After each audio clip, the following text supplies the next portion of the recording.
Kekuatan asing anti-Cina diduga penyebab kerusuhan besar di Solomon Island.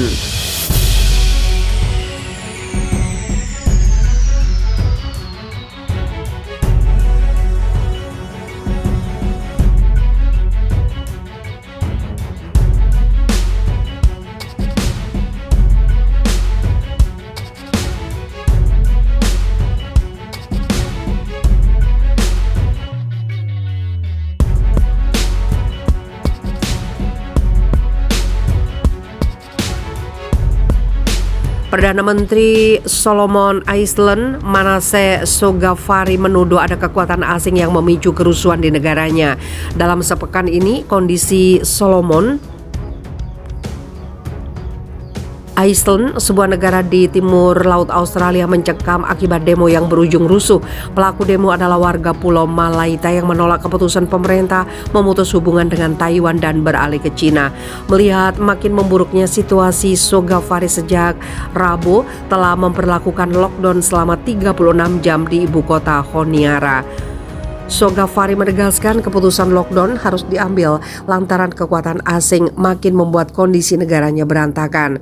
Sogavare bahkan mengaku marah atas tindakan kekuatan asing yang tidak mau diungkap siapa sebenarnya. Saya merasa kasihan kepada warga di Malaita karena mereka diberi berita bohong mengenai peralihan itu, kata Sogavare seperti dikutip dari Reuters. Negara-negara yang mempengaruhi Malaita adalah yang tidak menginginkan kami punya hubungan dengan Republik Rakyat Cina dan mereka melarang Solomon Island mematuhi hukum internasional sesuai resolusi PBB, sambung dia. Saat ini untuk mengendalikan situasi keamanan, Perdana Menteri Sogavare meminta bantuan keamanan dari negara tetangga seperti Papua Nugini dan Australia. Situasi pada hari Rabu sampai Jumat pagi di Honiara masih jauh dari kata aman. Massa yang makin mengamuk terus membakar dan menjara gedung dan rumah milik warga Cina.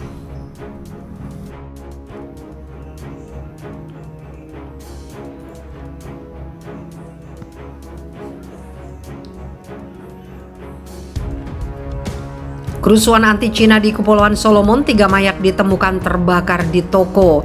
Polisi Kepulauan Solomon menemukan 3 mayat di sebuah toko yang terbakar selama kerusuhan anti-Cina di distrik Chinatown atau pecinan di Honiara. Kerusuhan yang diwarnai pembakaran dan penjarahan toko-toko warga Cina itu terjadi setelah pemerintah memutuskan hubungan diplomatik dengan Taiwan setelah diduga disuap Beijing.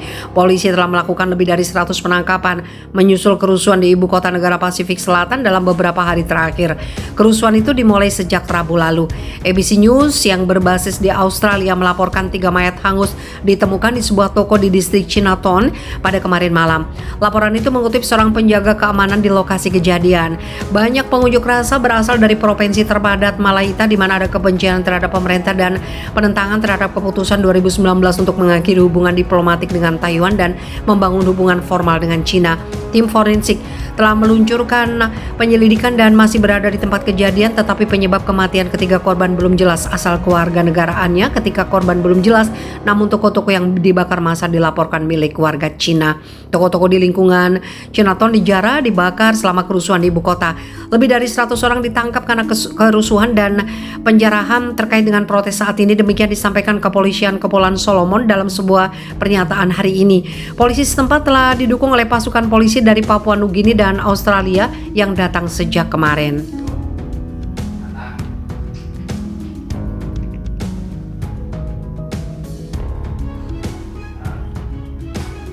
Sekitar 50 petugas dari Royal Papua Nugini Constabulary tiba di Honiara kemarin sehari setelah Australia mengirim pasukannya sendiri ke ibu kota.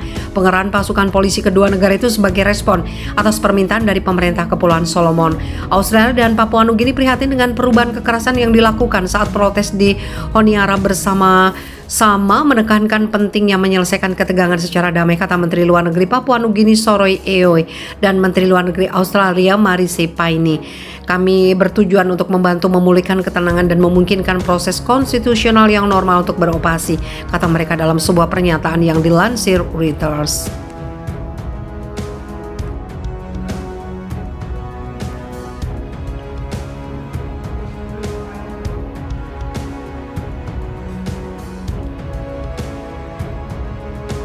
Kerusuhan anti-Cina di Solomon bisa menyebar di negara kepulauan Pasifik. Kerusuhan anti-Cina dan diikuti pembakaran Chinatown di Kepulauan Solomon kini ditakuti menjalar di negara-negara Kepulauan Pasifik. Dugaan sementara kerusuhan anti-Cina itu diawali ketika pemerintah Kepulauan Solomon memutuskan hubungan diplomatik dengan Taiwan. Saat pemerintah menarik investasi dari negara komunis itu, warga justru kecewa tidak bisa bekerja di perusahaan Cina. Selain Kepulauan Solomon, negara lain di Pasifik yang memutuskan hubungan dengan Taiwan yaitu Kiribati. Mantan Sekretaris Jenderal Forum Kepulauan Pasifik, Mac Taylor, mengatakan kepada Reuters, "Saya pikir apa yang terjadi di Kepulauan Solomon bisa terjadi di negara lain. Adalah sesuatu yang harus kita semua perhatikan dengan serius, karena itu bisa terjadi kapan saja di Pasifik." Taylor mengatakan eksploitasi sumber daya, distribusi kekayaan yang tidak merata, dan perlakuan tidak adil terhadap penduduk lokal versus orang asing adalah faktor di balik kerusuhan di Kepulauan Solomon. Dia juga menyoroti persaingan yang berkembang antara kekuatan besar untuk mempengaruhi beberapa negara terkecil di dunia. Mantan Presiden Kiribati Ano Tetong menambahkan tidak ada keraguan bahwa apa yang terjadi adalah bagian dari persaingan negara adidaya.